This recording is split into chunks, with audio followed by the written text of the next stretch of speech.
Olá, amigos internautas, como vão? Olha, sou Lina Maria, tá?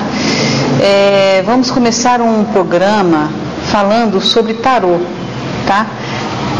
O tarô egípcio vai ser a nossa primeira base de estudos, porque a origem do tarô vem a partir do tarô egípcio, que vem do livro do Tote, Deus Tote.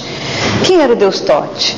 Deus Tote era o Deus da sabedoria, das artes mágicas, do conhecimento.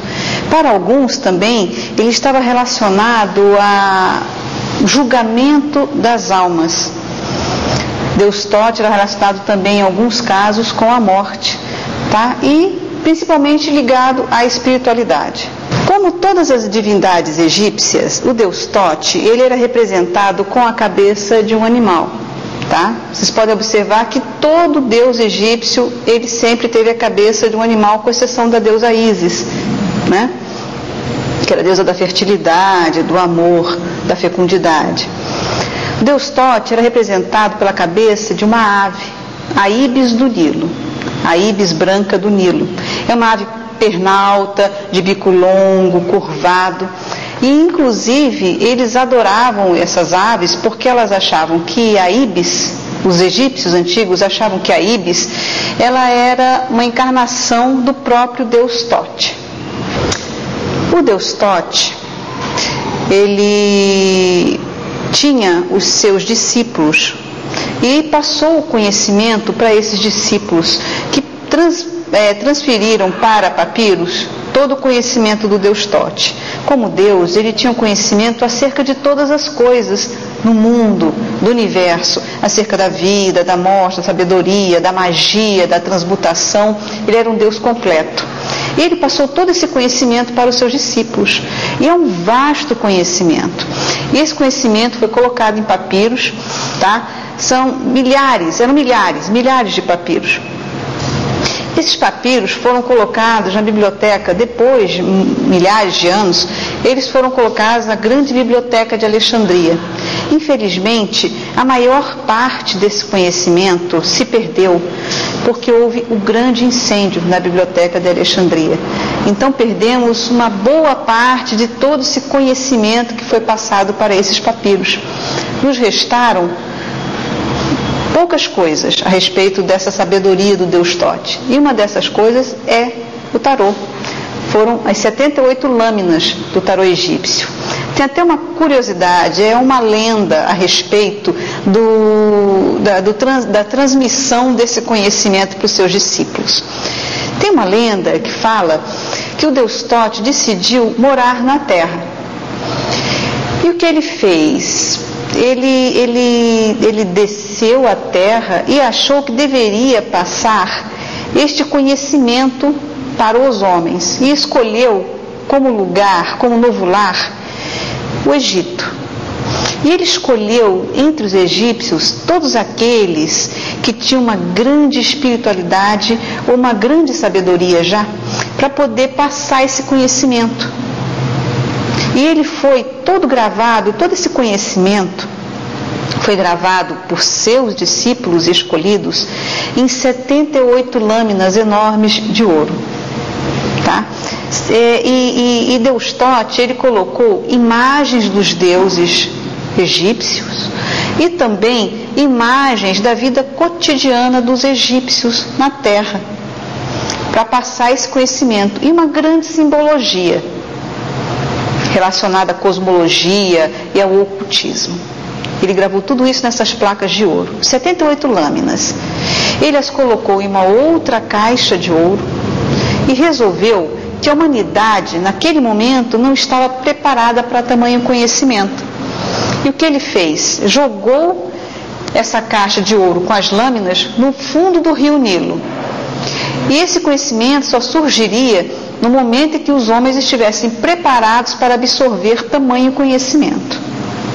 E a mesma lenda diz que aqueles que acharam as lâminas e essa caixa de ouro foram os hebreus. Porque os hebreus, vocês devem saber, que eles passaram centenas e centenas de anos escravizados no Egito. e foram libertados por Moisés. E essa lenda fala sobre esse conhecimento que os hebreus tiveram achando essas lâminas no fundo do rio Nilo. E é dito que a partir deste conhecimento eles criaram a Cabala, que é a base da religião judaica hoje. Então isso é uma lenda, né? Mas é uma lenda muito interessante, tá?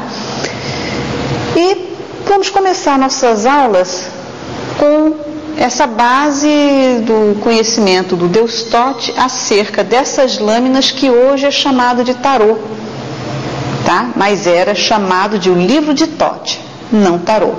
Ele só se transformou em tarô na época medieval. Mas essa é uma outra história que começaremos depois de estudarmos o nosso tarô egípcio, de matarmos a nossa curiosidade acerca de algumas bases sobre os arcanos menores, maiores, começando obviamente pelos maiores, tá? Vamos falar hoje sobre o arcano 1, o mago, tá? O mago, ele é o quê? O plano espiritual do arcano, o mago, é o princípio dele, é a iniciação, é adquirir conhecimento. Esse é o plano espiritual. O plano material do mago é o progresso na área financeira, porque com o conhecimento que ele adquire, ele tem como manter o seu progresso e tem como aumentar a sua parte financeira. É o princípio do mago. Não é só o conhecimento espiritual, mas o material também. Ele detém o conhecimento físico, material e espiritual. O domínio físico do mago, o que é? É a conquista das forças em movimento. Todas as forças que estão em movimento a favor dele. Então, todos os arcanos possuem o plano físico, espiritual e material. Cada um tem uma característica específica a respeito de cada um destes planos. Todos os arcanos, com exceção dos menores, todos os arcanos maiores, eles possuem esse conhecimento. Agora, como seres humanos, ou como tudo na vida, os arcanos também têm o seu lado positivo e o seu lado negativo. O lado positivo do mago, que é a presença de espírito, a sagacidade, discernimento, a diplomacia, a autonomia, a independência. Esse é um lado positivo do arcano o mago, o arcano 1 do livro de Tote e do tarô egípcio. O lado negativo do mago é a arrogância, a intolerância e mentira, simulação, e ele sempre vai usar a sua genialidade e o seu conhecimento para as coisas obscuras e até mesmo para a perversidade. Esse é o lado negativo do mago. Se vocês observarem, o mago, ele possui os 4 elementos dentro de sua carta. Como eles são representados nessa carta? O elemento água, ele é representado por um vaso de barro. A água, ela representa o quê? A fecundidade, a fertilidade, a prosperidade adjacente disso. O que eram as cheias do rio Nilo? As cheias traziam a fartura, a comida, a abundância, o crescimento da terra. Era nas cheias do rio Nilo, onde a terra se tornava mais fértil, mais produtiva. Então a água em um vaso significa o quê? A prosperidade, a fertilidade, a saciedade. Tá? O elemento fogo é representado pelo bastão que o mago segura. É o elemento fogo, que também representa o quê? O poder, a força, a energia que o impulsiona. O bastão que ele segura é o quê? O poder. É como o bastão de um rei. Significa o quê quando ele segura o seu bastão? Poder. E é o que o bastão também, ele traz não só o poder como força, mas o poder para transformar, para transmutar, para transformar como Midas, né, qualquer objeto em ouro. O elemento terra, ele é representado pela moeda de ouro que está na mesa do mago, que representa a materialidade. A materialidade, a moeda de ouro representa não só o dinheiro, né, mas a propriedade, a prosperidade também, porque o ouro compra todas as coisas. E por que uma moeda de ouro? Porque para os egípcios o ouro era incorruptível. O ouro era um metal nobre. Ele só poderia trazer coisas nobres. Então é representado por uma moeda de ouro. A espada, que também está em cima da mesa do mago, ele representa o elemento ar. Porque a espada, ela corta os obstáculos ao conhecimento do mago. Certo? O elemento ar, ali, o que ele traz? Ele traz o conhecimento. Você pode usar de uma força, você força um caminho para você adquirir conhecimento, porque às vezes o conhecimento para as pessoas é algo muito difícil, então ela tem de lutar muito, e a espada representa o quê? Essa luta pela vitória do conhecimento. Se vocês observarem também agora no tarô egípcio, principalmente o tarô egípcio de Kier, uma das bases tem a letra hebraica, só nos arcanos maiores. A do mago não podia ser outra senão a primeira letra do alfabeto hebraico, Aleph. Aleph também significa o conhecimento, a busca do conhecimento, o princípio do conhecimento.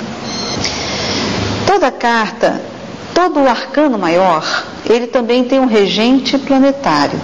O regente planetário do mago é o planeta Mercúrio, tá? O planeta Mercúrio é a capacidade de você perceber, fazer associações mentais, estabelecer a comunicação com o ambiente no qual você está. É o planeta Mercúrio, ele é o regente da comunicação. O mago, tanto para adquirir ou para transmitir o conhecimento, ele precisa saber o quê? Comunicar-se. Agora, amigos, nós vamos falar do arcano 2, a sacerdotisa. Tá? Ela não tem tantas características marcantes como o do mago, mas ela também é fundamental. Todos os arcanos são fundamentais. A sacerdotisa também tem os 3 planos: o plano espiritual, o plano material e o plano físico. E também tem o lado positivo, negativo, regente planetário, tudo que o mago tem. O plano espiritual, a sacerdotisa, ela transmite uma grande riqueza interior, tá? Uma capacidade de concentração muito grande e capacidade de meditação. Ela consegue isolar-se de um ambiente para poder entrar na espiritualidade. O significado é um dos significados dessa carta. No plano material, ela tem uma prudência que traz prosperidade para ela. Ela tem cautela, vamos dizer, uma cautela nos investimentos, uma cautela em relação à propriedade. Ela tem a capacidade de transpor barreiras para adquirir o bem material. O plano físico, a sacerdotisa indica ser uma pessoa com hábitos discretos, hábitos comedidos, uma sabedoria profunda, uma grande sensibilidade, uma grande espiritualidade. O lado positivo da sacerdotisa, tá? É paciência, estabilidade emocional, estabilidade física, ela é muito comedida para não sofrer danos físicos. São características positivas da carta, do arcano 2, a sacerdotisa. E ela também tem um senso de justiça muito grande. O lado negativo da sacerdotisa é intolerância, raiva, agressão física, é uma pessoa com uma grande tendência à depressão, à passividade, à preguiça, e inclusive agressão não só física, como agressão verbal. É o lado negativo da sacerdotisa. O regente da carta é o planeta Saturno. O planeta Saturno, ele traz a capacidade de você perseverar em tudo aquilo que você se propõe fazer. Ele não permite a desistência. Tá? Ele persevera, ele luta a favor, ele tem atitude prática em relação às coisas da vida, em relação ao plano espiritual, ao plano material ou físico. Ele trata disso com praticidade, com eloquência. Ele tem um senso de disciplina e um senso de dever muito grande. Tá? Ele sabe tratar as coisas com planejamento e com lógica. Esse é o regente Saturno da carta da sacerdotisa. Eu sei que parece muito pouco você falar sobre o tarô dessa forma, de uma forma mansinha, de uma forma tranquila, mas não é. Os arcanos juntos, eles podem trazer uma revolução, uma explosão na vida das pessoas. Tá? Cada um sozinho, você parece que está falando de alguém que você conhece, ou às vezes de si próprio, mas não é. O tarô, ele é um conjunto de todos esses elementos.